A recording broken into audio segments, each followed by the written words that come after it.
Bonsoir païens, païennes, sorciers et sorcières, j'espère que vous allez bien. On se retrouve en ce jour d'Imbolc pour un DIY croix de Bride, Brigitte, bref, comme je souhaiterais l'appeler. Pour faire cette fameuse croix, tout d'abord on a besoin d'aller chercher du jonc. Bon, certains préféreront la paille, etc. Mais bon, traditionnellement c'est le jonc ou les tiges d'avoine.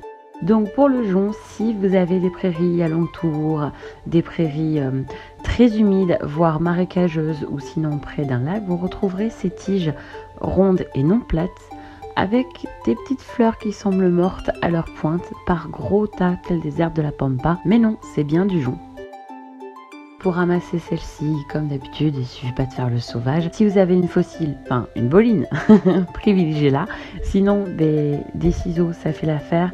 Pour moi, je trouve ça même un peu moins barbare parce que bon, on arrache moins et on coupe vraiment net. Donc voilà.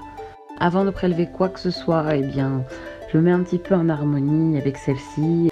Je visualise bien, je sens bien l'énergie qui part de ma main réceptrice et qui repart par la main émettrice, qui retourne à la plante, enfin bref, circuler le flux. Et je demande donc à ces herbes qui seront cueillies de servir le sort pour lequel ils vont être utilisés. En l'occurrence, là ce sera pour la croix de Brigitte, donc pour la protection de la maison contre les incendies notamment. Ensuite, je prélève les tiges les plus grandes. Donc normalement, on essaye d'en prendre une trentaine. Et voilà. J'en ai peut-être bien pris un peu plus, mais bon, j'avais pas prévu d'en faire qu'un. Et si possible, prenez-en voire un tout petit peu plus, histoire de ne pas en manquer lorsque vous allez commencer à tisser votre croix, mais aussi à remplacer s'il y a des branches qui se cassent malencontreusement par la suite quand on les manipulera. Enfin bon, je vais pas mettre la charrue avant les bœufs, vous verrez bien.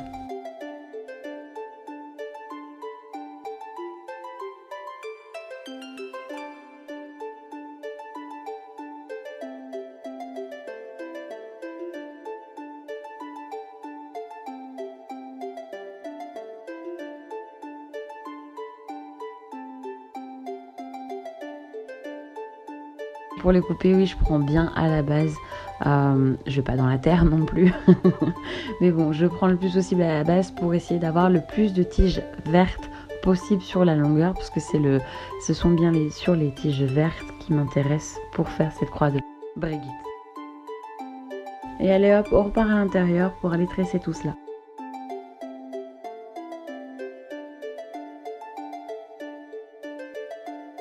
On aura besoin d'un ruban mètre, enfin si vous n'arrivez pas trop à visualiser les tailles. Ensuite, une paire de ciseaux.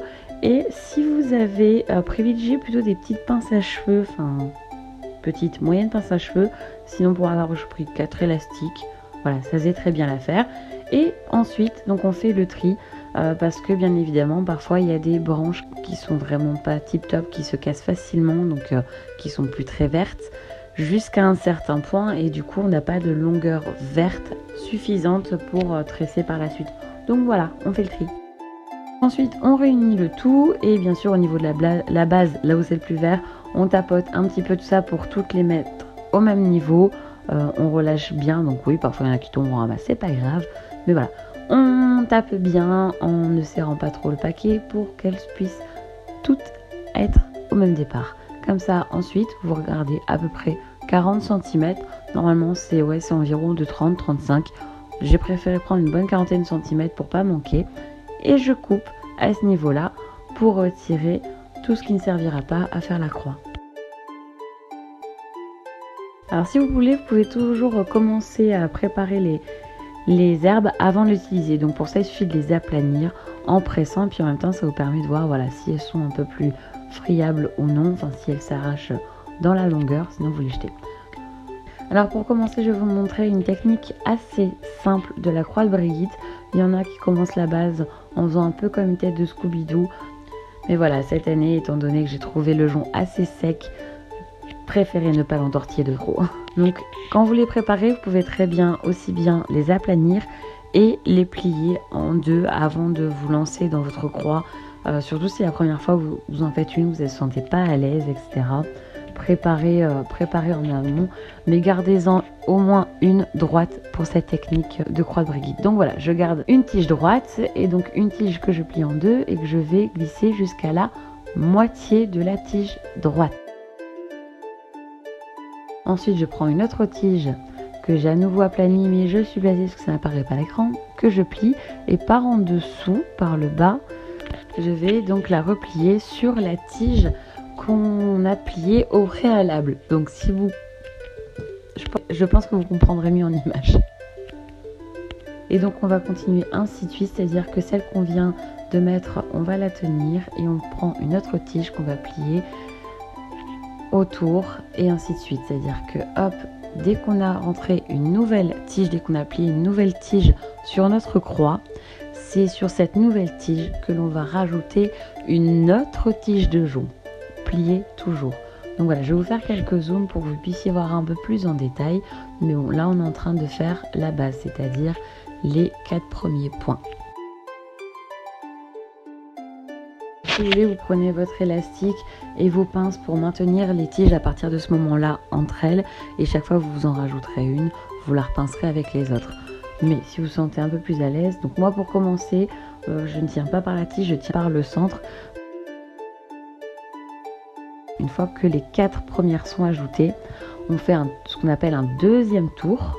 Et donc à partir de là, on va pouvoir tenir la tige que l'on vient d'ajouter. Et donc vous voyez un petit peu mieux le pliage qui se fait autour des branches. C'est-à-dire c'est toujours la première que l'on plie et qu'on ajoute. Mais une fois qu'elles sont posées, on n'y touche plus. Ce sont bien sûr les nouvelles qu'on ajoute qui font tout le travail en fin de compte.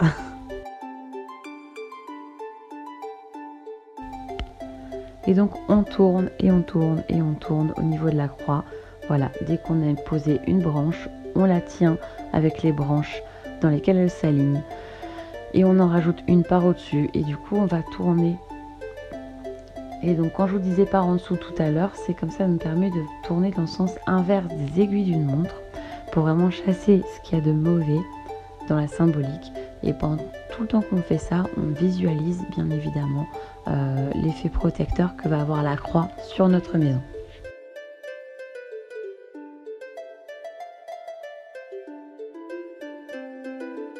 Un petit peu, vous voyez, pour compter, on prend au niveau du centre, donc on compte celle qu'on a mis en second un peu, pour pouvoir compter à peu près où on en est, parce qu'on va essayer d'en mettre 7. Donc on prend en fait, vous voyez, du centre, là on compte 1, 2, 3, 4. Pourquoi 7? Vous me direz, mais voilà, pendant ce temps-là, je vais vous raconter un petit peu l'histoire de la croix de Bride, la croix de Brigitte, la croix de Brigide, bref. Il s'agit donc d'une croix dont on retrouve la trace au XVIIe siècle, donc 1600 et quelques, mais qui serait antérieure. C'est une croix celtique qu'on appelle aussi croix de Sainte Brigitte, parce que bien sûr, la déesse Bride a été canonisée un peu par l'église, donc voilà, christianisation de l'Irlande, mais parce qu'elle reste et qu'elle restera toujours la sainte patronne de l'Irlande, la grande déesse de l'Irlande. Et donc aussi bien en magie, le chiffre 7 est puissant, mais également pour l'histoire de la sainte Brigitte, donc au niveau chrétien, et on connaît très bien l'église pour ses reprises païennes, au niveau chrétien il y aurait donc les sceptres Notre Père révélés à la sainte Brigitte, mais la sainte Brigitte de Suède. Bah tiens. En tout cas, on retrouve trace de cette croix au XVIIe siècle en Irlande, et elle était fabriquée à base de tiges de jonc ou de paille un peu plus rarement, ou tiges d'avoine, le jour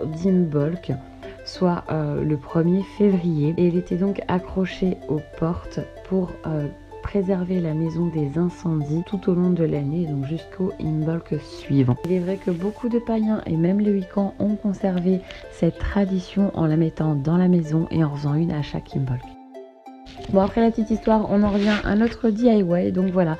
On essaye toujours de garder le compte du coup sur nos tiges, et on voit un peu les plis qu'on a fait depuis le centre, et on compte bien jusqu'à ce qu'il y en ait 7, et on regarde donc si c'est pareil des 4 coins. En tout cas, dès qu'il y en a 7, bim, on met un élastique ou une pince si ce n'est déjà fait, et on le fait donc pour tous les côtés.